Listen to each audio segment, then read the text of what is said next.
Endiki bazı hürmetli vatandaş.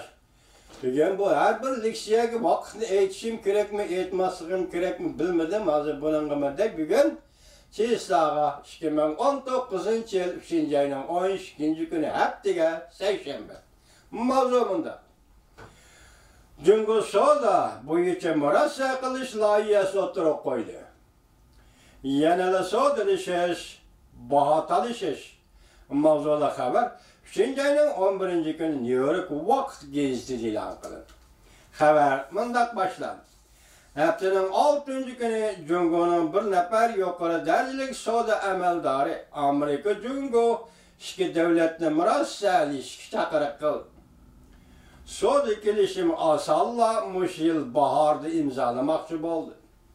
Lakin bu ahirki nihayet aciz bir kilişimge elip kilişim mümkün. Bunda imzalasak bu kilişim nihayet aciz bir kilişim imzalaş gelip kilişim mümkün. Eğer soda sürkilişi yana baş götürdüğün bolsa bu kilişim nihayet tızda yemirilidir. Ötken bir yıl içinde iki devletle soda sohbetinde bek talaş tartış bolgan mesele izcil. Prezident Trump hükümetinin maddi nizamnamılarını icra kılış, madda ve nizamnamılarını icra kılış talepleri bulup geldi. O mındak görsetti. Cungu 25% tamojda bedeni azaytışını oylaşıdığın bolsa, bu yani Cungu bu tedbirini çokum kubul kılış gerek. Mesela yokuluk tedbir neyme? Trump hükümeti maddeler tüzüşken bolsak, nizamnamalar yazışkan bolsak, bunu icra kılış gerek. Amerika şu taleple koyuvatıdır. Meyadenimde eğer Cungu tamojda bedeni saklanışına halaydıgan bolsa, bu talepni icra kılış gerek. İcra kılış bon kişisi aslında eğer Amerika Cungu sodu söhbetinde ceryanı da koşulgan ihtiyari ve geçirinler, koşulgan iktisadi, korulma karakterlik islahat elip berişti işgal sürmedi de hesaplaydıgan bolsa, ondakta Amerika Koşmuştatları hükümeti tam oyun bece elişini yolga koydu. Deydi New York Vakt gezisi. Ötken bir ayda hükümetine ait çoğun ve etraflık icra kılış bon kişisini oturup koydu. Amerika Koşmuştatları hükümeti. Cümleden Cungu'dan import kılınan tuarla tosattın köpüyüp getidiğen bolsa ve sen bunun şartı aslında tökme kılıp setildiğen bolsa kaytıdan baş koyuş hukukunu saklap kalış meselesidir. Cungu Soda Ministerliğinin Halkara Soda Sohbeti'nin mesul Muavin Ministeri Wang Shoubin şembe günü Beijing'de ötküzülgen akbarat ilan kılış yığınla murassali şeş layihasını oturup koydu. O mındak dedi. Cungu mındak bir kilişimle kabul kılalaydı.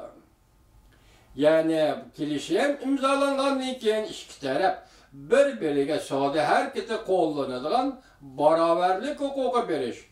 Her kandak icra kılışını nazaret kılış ping-pong kişisi koş taraflık buluş. Adil, baraver buluş gerek. Gördünüz mü? Amerika Koşmuş Ştatları bizde nazaret kıladığan bolsa mesela icra kılamdı kılmamdı da biz mi okşaşlı Amerika tarafını nazaret kılışımız gerek. İcra kılamdı kılmamdı da. Bu vatandaş bilin. Hukuk meselesi. Hazır Xitay hükümeti Amerika'da şu hukukun çalışıvatı. Muavin Minister Wang Shoubin icra kılışını nazaret kılış fonksiyonu yani bir tarafını eğizge almadı. Del bu mesele Amerika Cungu oturusunda ihtilaf peyda kılgan mesele. Prezident Trump hükümeti öz aldığı yekke kayıtlar baş eliş. Yekke alda kayıtedin baş eliş. Hukukuka ilgi buluşunu ümit kılındı. Cungu Soda Ministerliği bolsa uzun müddet söhbetleşidigan koş taraflik fonksiya kurup her kaysi tarafdan narazılığını hal kılışını teşebbüs kıldı. Gördünüz mü Cungu'nun taleplerini? Sabah Prezident Obama devrinde Maliye Ministerliği'de iktisat şunas bulup vazife yürütügen. Hazır New York'ta Tashqi munosabatlar komitetida vazifa o'tayotgan Brad Setser tadqiq qilib bayqadiki, o'tgan bir necha yilda Amerikada sanoat mahsulotlarini eksport qilish umumyuzlik to'xtab qolgan. Bu balki Amerikaning raqobatlashish kuchining tuvallab ketishining bir alomatidir. Masalan, ağırlık dersi bir yerde çıktı o vatandaş dikkat kılına. Bu adam nime deydi? Brad Setser nime deydi? Bayqı deydi ki, ötken bir neçə yılda Amerika'da sanoat mahsulotlarini eksport qilish umumyuzlik to'xtab qolgan. Bu belki Amerika'nın raqobatlashish kuchining tuvallab ketishining bir alomatıdır. Biz nima deb so'zlab kelyapmiz, hurmatli vatandosh? Öz şirketlerinin davlat egiligidagi şirketlerning raqobat kuchini oshirish uchun Jungo izchil holda bu şirketlarga moliyadan pul qo'shib berish siyosatini yo'l qo'ydi.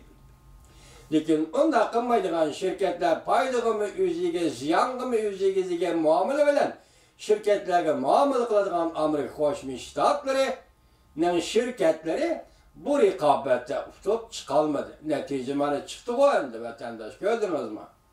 Prezident Trumpning nimaga aldirayotganligini, nimaga jiddiylashayotganligini mana shu nuqtada ko'rib olsangiz bo'ladi. Natija chiqdi degan gap. Demak, patent huquqini o'g'irlang, aqliy mulk huquqini o'g'irlang, hatto shirkatlarni majburlab texnika o'tilib berishga majburlang. Unda qilmasa Amerika shirkatlarining bozorga kirishiga yo'l qo'ymang. Mushlarning hammasini Jungo ishlab kelib, demak oxirgi hisobda Amerika shirkatlarining raqobat kuchini ojizlatdi. Shunga o'tgan bir necha yilda Amerikada sanoat mahsulotlari eksport yarimadi, chiqamadi eksportga. İşte ağırlığı bana mayada vatandaş. Sen iştirganda Jungo'nun dünyada her qaysı devletlerge eksport kılışı izchil aldı örlügen. Amerika'nın eksport kılışı raqobatga duch kelib tushib ketgan, tuvallab ketgan. Bunun aksi Jungo'nun her qaysı devletlerge chiqardigan, yani eksport qildigan, tovar eksport qildigan işlerinin miqdori kun sayin örlügen. Mana bu natija deganda sizning bizning nazarimizdan Amerika Qo'shma Shtatlarining nazarida salbiy natija. Jungo Amerika hukumatining prezident Trump o'tgan yil yo'l qo'ygan boy normasini amaldan qoldirishini umid qiladi. Bunda qilganda Jungo dunyoning har qaysi joylaridan import qiladigan tovar mollarga 7-5%dan boj qo'ydi. Göndərilmə qarab durana, Avropa İttifaqı və Amerika ayrım halda 5%-dən 3%-ə boj qoydu. Gördünüz mü? Və sən bunu sundursaq, Xitay hökuməti dünyanın hər qaysı joylardan import qilingan tovar mallarga 7-5, yəni 7,5 yuandan boj qoydu. Bunun içinde Avropa İttifaqı import qilgan tovar mallarga 5% boj qo'ydi. Bunun içinde Amerika Qo'shma Shtatlari import qilgan tovar mallarga 3% boj qo'ydi. Yani Xitoy 7,5 yuandan pul topadi, Amerika bo'lsa 3 yuandan pul topadi yoki 3 dollardan pul topadi. Ko'rama papa. Ya. Nimiz qilganda, Amerika'nın bırak prezidentler nimiz qilganda vatandaş. Prezident Trump ve prezidentning maslahatchilari juma kuni qattiq pozitsiya ko'rsatdi.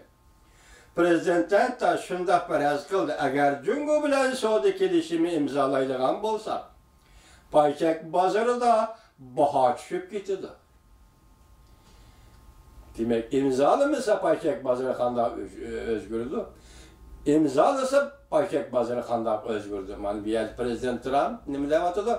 Agar Jungo bilan kelishim imzolaydigan bo'lsak, paychak bozorida baho tushib ketadi. Agar bu kelishim yaxshi kelishim bo'lmaydigan bo'lsa, men bu kelishimga imzo qo'ymayman, dedi prezident.